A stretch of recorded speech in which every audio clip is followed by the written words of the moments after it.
올해 쌀 작황을 고려하면 수급 과잉이 예상됩니다. 이런 상황에서 정부가 쌀값 안정을 위한 추가 대책을 내놨는데요. 45만 톤을 매입해서 시장에서 격리하는 것 외에도 추가로 공공비축미 45만 톤을 매입하고 농협 등 산지 유통업체에 매입자금 3조 3천억 원을 지원해서 매입 물량을 더 늘리겠다는 겁니다.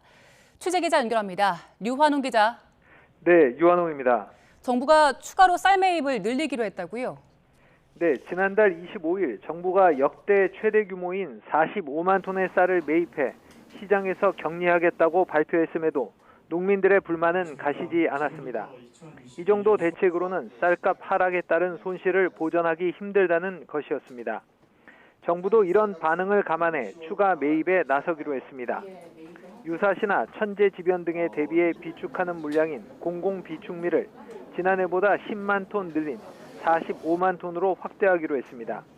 이렇게 되면 시장 격리와 공공비축미를 포함해 정부 매입 물량이 90만 톤에 달하게 됩니다.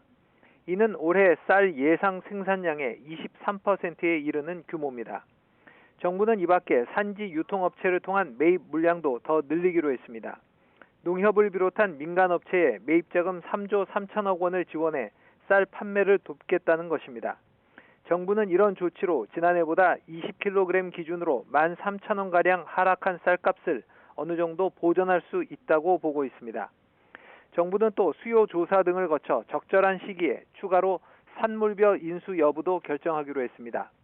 산물벼 인수는 건조시키지 않은 상태로 벼를 매입하는 것을 말합니다. 정부는 이와 함께 농민들의 태풍 피해를 최소화하기 위해 피해벼 희망 물량을 전량 매입하겠다는 대책도 세웠습니다. 농림축산식품부는 올해 쌀 수급 안정을 위해 생산자와 유통인, 소비자단체 대표 등이 참여하는 양곡수급안정위원회에서 이 같은 대책을 마련했다고 밝혔습니다.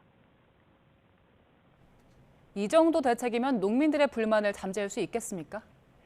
아직 농민단체들 반응은 나오지 않고 있습니다. 정부가 매입 물량을 90만 톤으로 확대했지만 농민단체들 핵심 주장은 빠져 있습니다.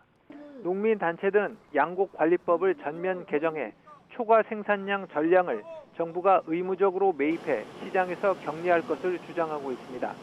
현재는 초과 생산량 범위 내에서 정부가 수급 상황을 감안해 시장 격리 물량을 결정하도록 되어 있습니다.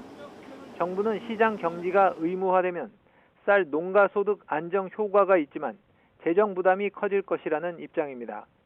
쌀 소비량이 줄어드는 상황에서 벼 재배 면적 감소가 줄어들어 과잉 공급 규모가 더 늘어날 것으로 보고 있습니다.